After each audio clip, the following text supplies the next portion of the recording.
elaborate explanation given by Sri Vrindavan Das Thakur about how disgusting is the association of women. Even the sages condemn it. But still they glorify Lord Balaram's association with the cowherd girls in the Rasa dance. That has been glorified. Various quotations from Bhagavatam has been given. So in the Srimad Bhagavatam, 11.5.13.15, I think this is the thing we are going to do. We've done this. Okay. Sri Chamasa instructs King Nimi as follows. Am I right in this?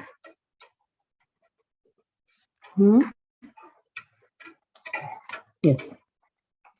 Religious sex life is also permitted, but only in marriage for the begetting children. So very correctly and specifically it has been told. Religious sex life. Now see, a grahastha, when he begets the child, Krishna identifies himself with that sex life. Krishna says that is religious. Wherever is religious, this word religion means dharma. Dharma is based on 4 principles. That is purity, austerity, truthfulness, and compassion. So wherever these 4 principles are there, dharma is established. Even begetting children is also dharma, but in a proper way. Religious sex life is also permitted, but only in marriage for begetting children and not for sensuous exploitation of the body. Unfortunately, however, the less intelligent materialists cannot understand that the duties in life should be performed purely on the spiritual platform. The conditioned souls become completely bound in affection to their own corpse-like material policy, see the words used, and the relatives and paraphernalia. In such a proud and foolish condition, the conditioned souls envy other living entities as well as the Lord, Hari, who resides in the heart of all beings. Thus, enviously offending others, the conditioned souls gradually fall down into hell. Now, how to understand a conditioned soul is envious of Krishna? Very simple formula. He is forgetting Krishna. He makes others also forget Krishna. Why? Because he's envious of Lord. The moment he is forgetting Krishna, he makes others also forget Krishna. That implies that he is envious of Lord. Why should you do this? Because he wants to be the Lord. Simple. He wants to control. That is why he doesn't want his children, his known people also to surrender to Krishna. Yesterday, I had gone to collect the funds in Chembur. The husband and wife, old people, 65 years, they were there. And before that, actually, I met their son. I had gone to their office so that the old man was not there. His son was there. And surprisingly, his son was so humble. He came, paid obeisances. I just told him, our temple construction is there. Please help. He said, yes, Mataji, surely I'll help. And he paid obeisances and very friendly, very cooperative way he spoke. I came to their house. They don't know that I had met their son.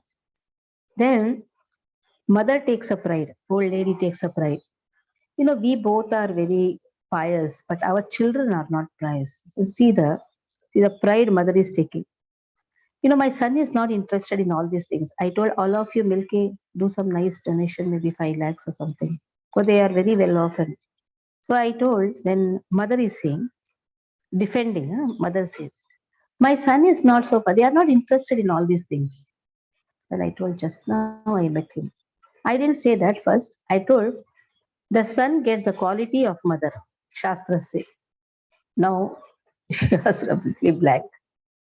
Now son gets quality of mother and the daughter gets quality of father. That is Shastras say that. King Venas, if you see, their explanation has been given. If your son is not interested in devotional service, at least you are also not interested. Now it's up to you. So I told the son is like mother and you are so pious. That is why your son is also very pious. He said, how come you know? I said, I just now met your son and he is very much ready to donate for the noble cause. So just see, generally when we meet people, they they first close the whole topic by saying, my children are not interested, my husband is not interested. Why did you not produce interest? Simple. We always say others are not interested. That means there is something less in me, that I have not produced such type of interest in them. I should have at least tried out. I have not tried out. I can try out with somebody else. We always say this. These people is not interested. That people, this person is not interested. Then something less is there in me that I should always think. If I always think this, then I will work hard. Here, working hard is very much important. Working hard means attempting. In seeing the whole house becomes Krishna conscious. It is a challenge. It is a tough time. It is a challenge. But very peacefully, very diplomatically, very artistically, somehow the whole intention should be Grahastha Jivan, where everybody has come together, should become successful. Lord Krishna's narration to Uddhava on the conversation between Maharaj Yadu and the self-realized mendicant who tells the story of a pigeon and his wife in the Srimad Bhagavatam 11.7.52 to 74 may also be discussed in this regard. So there are certain quotations which has not been elaborately explained that you should read at home. In the Srimad Bhagavatam 11.8.1, 7 to 8, 13 to 14, 17 to 18, the mendicant Brahmana further narrates, further instructs Maharaj Yadu as follows. O king, the embodied living entity automatically experiences unhappiness in heaven or hell. Experiences unhappiness in heaven or hell. Now, you will say, how is it in heaven also unhappiness? Yes. What is that unhappiness? The fear of losing everything. It is always there. When you get something wonderful, that happiness is also a covered unhappiness. Similarly, happiness will also be experienced even without one seeking it. Comes. Happiness in this material world comes. We have not asked till it comes. Therefore, a person of intelligent discrimination does not make any endeavor to obtain such material happiness. One who has failed to control his senses immediately feels attraction upon seeing a woman's form, which is created by the illusory energy of the Supreme Lord. Indeed, when the woman speaks with enticing words, smiles, cock coquettishly. What a wonderful. Actually, Bhaktisiddhanta Saraswati Thakur's English is so difficult also. Some words are really, really difficult. So, coquettishly, I think somebody should find out the meaning of this. And moves her body sensually. His mind is immediately captured, and thus he falls blindly into the darkness of material existence, just as a moth, maddened by the fire, rushes blindly into its flames. A foolish person with no intelligent discrimination is immediately aroused at the sight of a lusty woman, beautifully decorated with golden ornaments, fine clothing, and other cosmetic features. Being eager for such sense gratification, such a fool loses all intelligence and is destroyed, just like the moth who rushes into the blazing fire. A saintly person should never touch a young girl. In fact, he should not even let his foot touch a wooden doll in the shape of a woman. Just see. By bodily contact with a woman, he will surely be captured by illusion, just as the elephant is captured by the she elephant due to his desire to touch her body. A man possessing intelligent discrimination should not, under any circumstances, try to exploit the beautiful form of a woman for his sense gratification. Just as an elephant trying to enjoy a she elephant is killed by other bull elephants also enjoying her company. One trying to enjoy a lady's company can at any moment be killed by her other lovers who are stronger than he. A saintly person dwelling in the forest in the renounced order of life should never listen to songs or music promoting material enjoyment. Rather, a saintly person should carefully study the example of a deer who is bewildered by the sweet music of the hunter's horn and is thus captured and killed, becoming attracted to the worldly singing, dancing, musical entertainment of beautiful women. Even the great sage Rishashinga, the son of Mrigi, fell totally under their control, just like a pet animal. So all the precautions what has to be taken has been very nicely elaborated. So even a grahastha life is a responsible life. Then what about other ashramas? They are very, very responsible. And it is a duty of every ashrama, especially the grahastha ashrama, to protect the saintliness of other ashramas. This is a duty. That is why a lot of precaution has to be taken. Generally, the free mixing of the girls and the boys should not be allowed. That is why in the Vedic culture, this this grahastha ashrama is encouraged. This marriage is encouraged.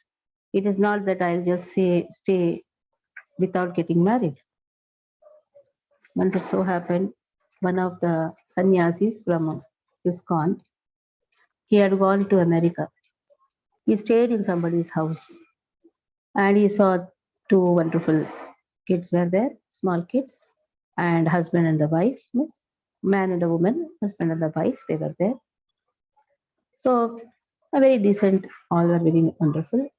Then actually he was about to leave. Sannyasi was, they served him very nicely. Then the sannyasi asked, I don't want to name, the sannyasi asked, wonderful, your family is very beautiful, very wonderful. And nicely behaving with each other also. This is Krishna consciousness. Just told. Then they told, yet we have to get married. And these children, we have produced and we have tried out that producing children is also successful. So we have to get married. Just this is the culture. Without the marriage, without Havan sanskaras, because fire sacrifices, fire is the proof of the marriage. Without all these things, without the blessings of the elders, marriage life is unsuccessful, first and the foremost. And then this marriage is a license given for the grahasthas to beget Krishna conscious children. So religious sex has been emphasized in all the scriptures. Unrestricted sense enjoyment has been condemned. Now Pingala's words of frustration are narrated by Krishna to Uddhava in the Srimad Bhagavatam. Just see how greatly illusioned I am. And because I cannot control my mind, just like a fool, I desire lusty pleasure from an insignificant man. Pingala's words have been told. I am such a fool that I have given up the service of that person who, being eternally situated within my heart, is actually most dear to me. That most dear one is the Lord of the universe, who is the bestower of real love and happiness and the source of all prosperity. Although he is in my own heart, I have completely neglected him. Instead, I have ignorantly served insignificant men who can never satisfy my real desires and who have simply brought me unhappiness, fear, anxiety, lamentation, illusion. Oh, I have uselessly tortured my own soul.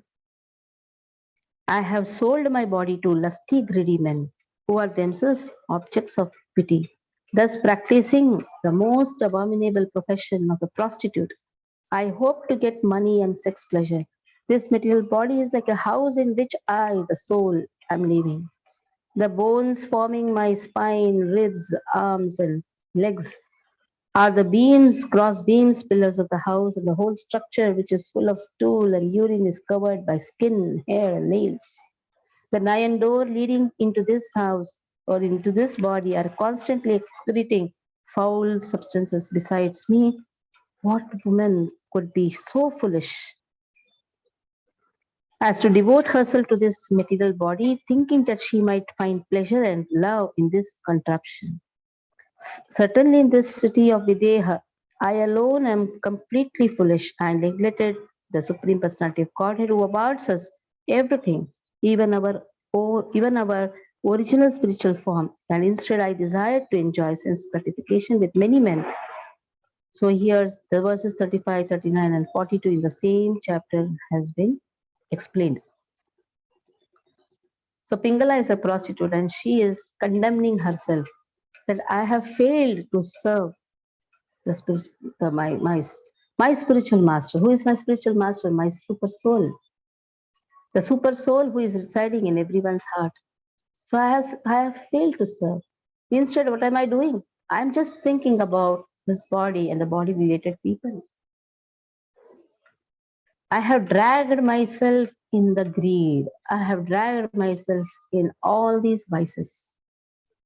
Just imagine how powerful are the statements that the woman is repenting that I have failed to serve the super soul, my Lord. So Lord is seated in everyone's heart, guiding everyone. But we don't want to listen to the dictation of Lord. We want to listen to the dictation of our senses. And what will happen? We will drag ourselves in this material world. We'll forget our foremost important duty, that is to chant the holy name of Krishna and be completely Krishna conscious. Krishna consciousness teaches us compassion. Krishna consciousness teaches us sacrifice.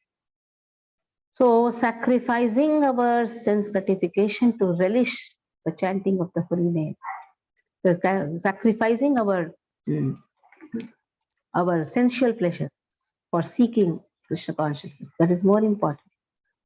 So sensual pleasure, one has to sacrifice that.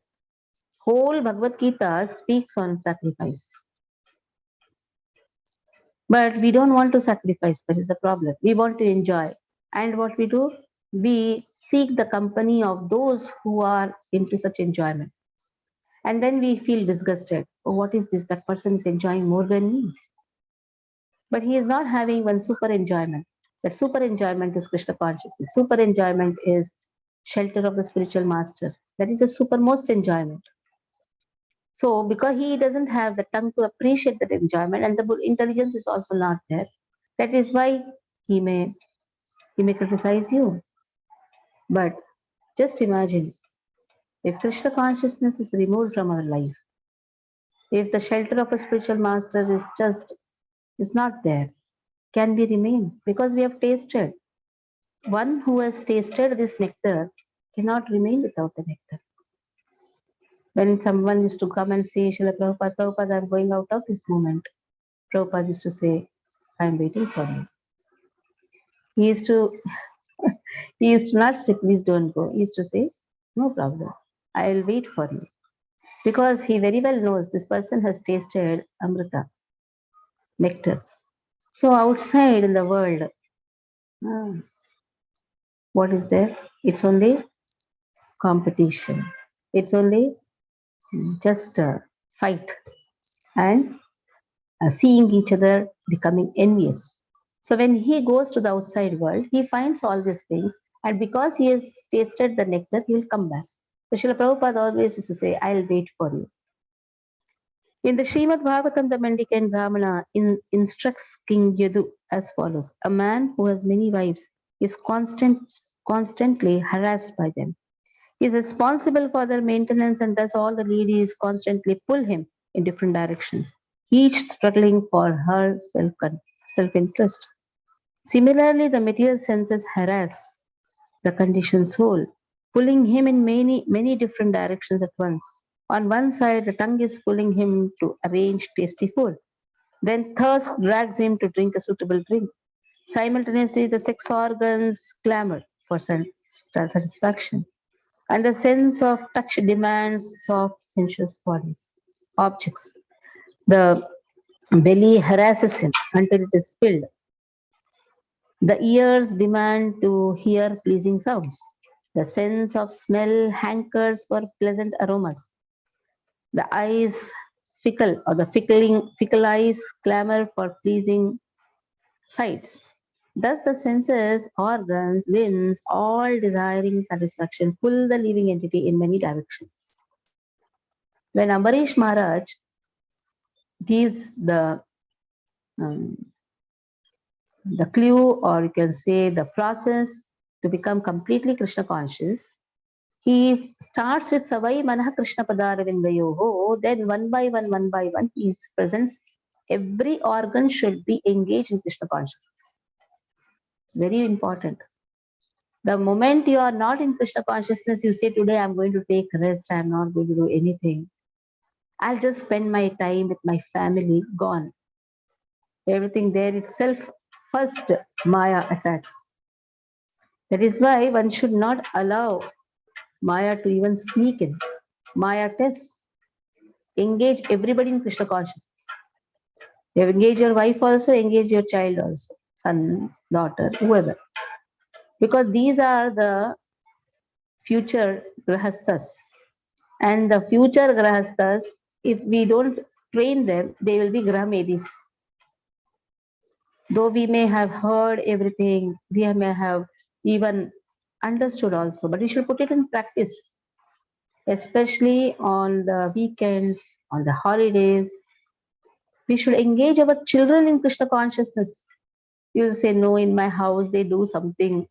Krishna consciousness is only by association of devotees, and the more we associate, the more we are inspired. Inspiration is more important. The more we hear, the more we are inspired. Lord Krishna instructs Uddhava in the Srimad Bhagavatam 11.10.7, 25, 27, 28 as follows. One should see one's real self-interest in life in all circumstances and should therefore remain detached from wife, children, home, land, relatives, friends, wealth, and so. Just see.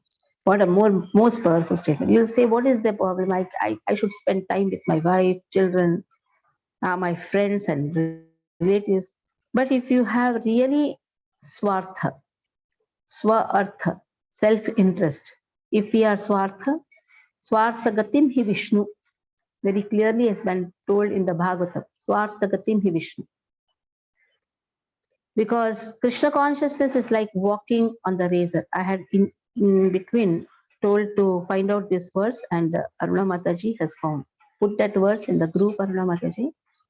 And also the verse where Swartha Gatim Hi Vishnu. This verse is also very important. If we are really Swarthi, then I will not waste one moment. And I will also see that this compassion flows. Yesterday I had a meeting with our Happy Cows ASM, that is Area Sales Manager. I was just telling them, it is not another marketing. If it would have been a business of like an outside world, I would not have been there in this.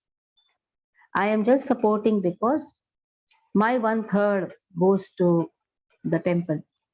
ISKCON directly cannot take part. That is why I am there on behalf of ISKCON, so that ISKCON projects like Koshala and all will be run. So when I am there, that means the whole parampara is there. Srila Prabhupada is there. And Srila Prabhupada's soldiers are all of you. If you identify yourself as a manager, then it is a wrong thing. Identify yourself as a soldier. So what are you doing in the society? You're not just distributing one commodity, which is having proteins. No, you're distributing compassion. Preaching is a compassionate activity.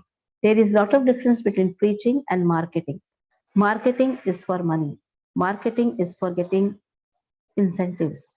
But preaching is compassion. Preaching is sacrifice. You sacrifice yourself so that others are benefited. Srila Prabhupada preached.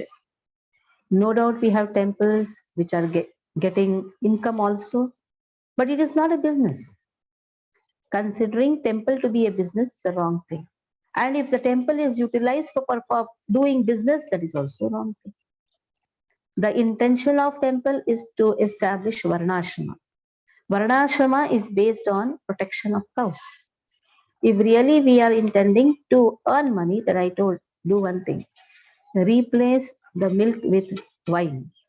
You will have lakhs and crores of money with you. Any of the blessings of the parampara will not be there.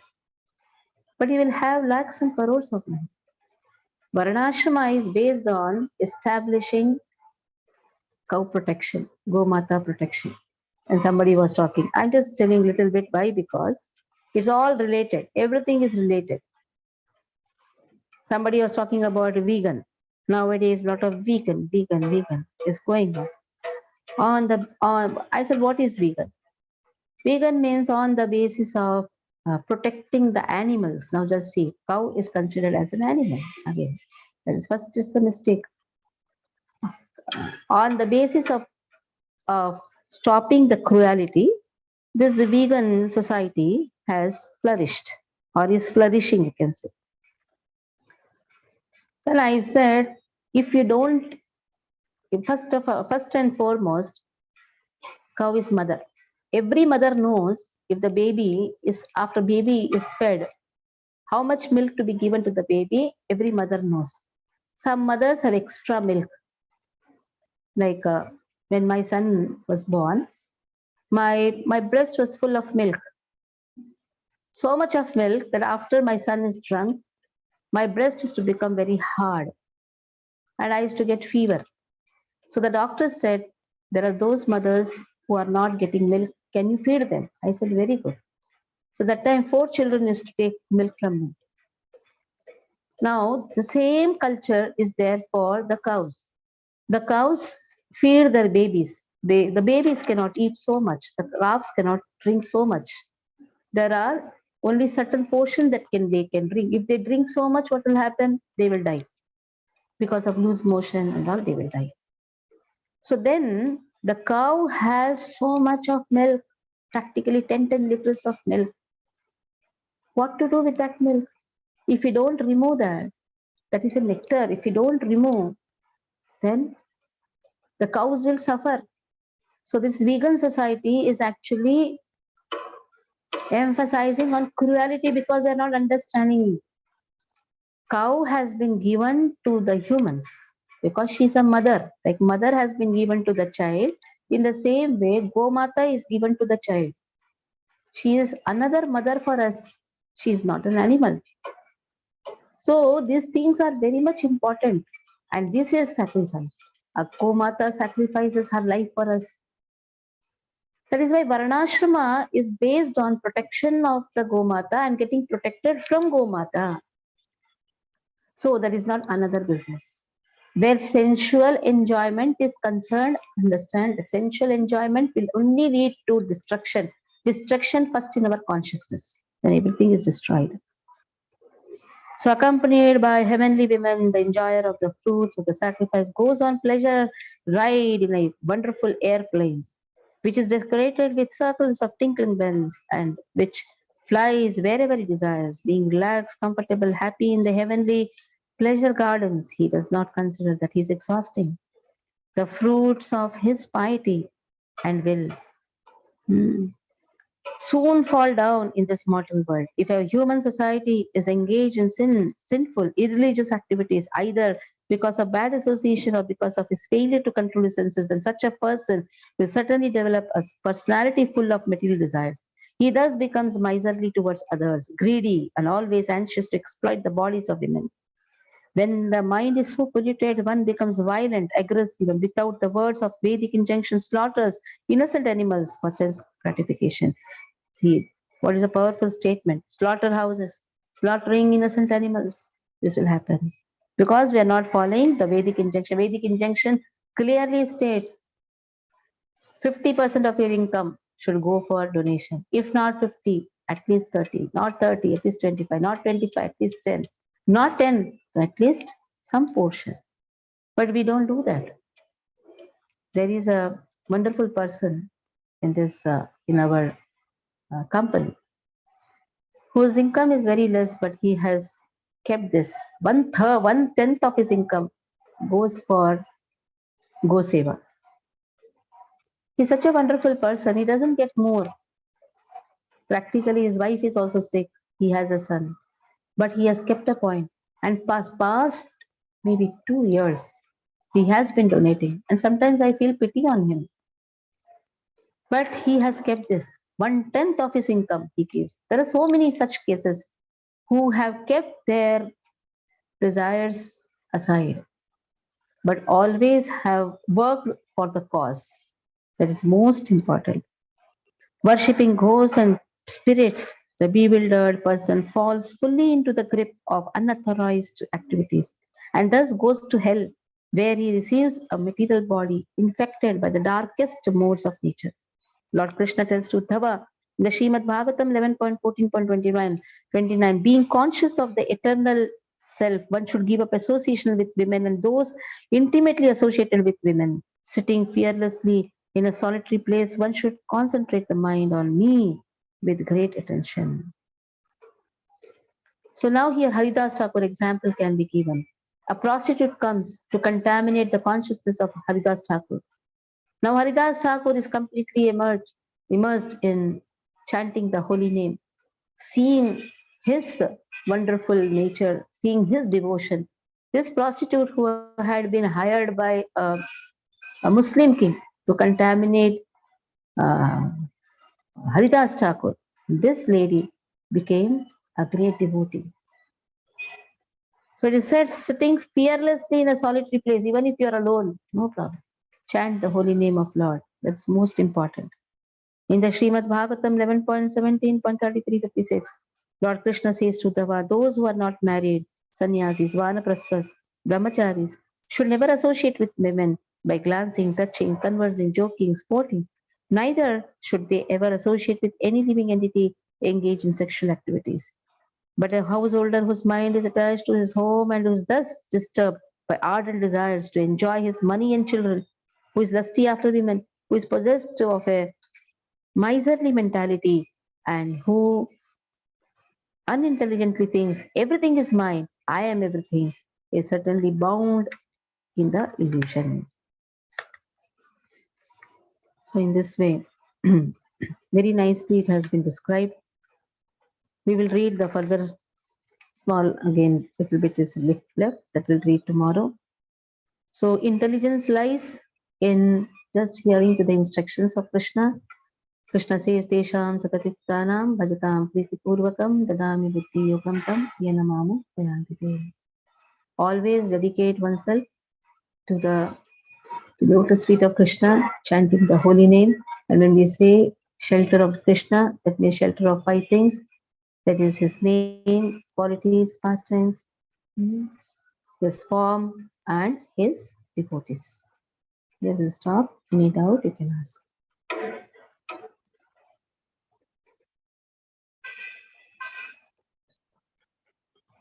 Any doubt? Okay. So all of you, please work hard for making a wonderful temple for Jagannath. Let us take this mission. Let us have a wonderful Jagannath temple in Thane. And slowly, many devotees from different places are helping to have a temple in Thane. So when respective temples will come in their own places, everybody should help there also. Like we want a wonderful temple in Barli also. We want wonderful temple in Chembur also, Kalyan also. In different places, we should see that we are adding feathers in the hat of our Srila Prabhupada. So everybody together, it's only devotees' hard work, which will uh, help to spread this Krishna consciousness. So let us work hard. When in Kandivili also we are thinking of having a wonderful temple. The nothing is, we don't have to have a big temples of multi-crore temples. Simple temples which will become a nice preaching institutions. And temple is based on preaching activities. The more we learn, the more we can preach.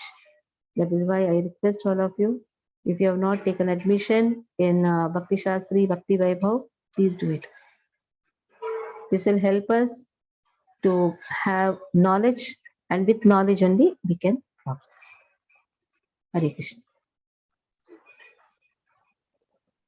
Hare Krishna Mataji. Thank you very much, Mataji.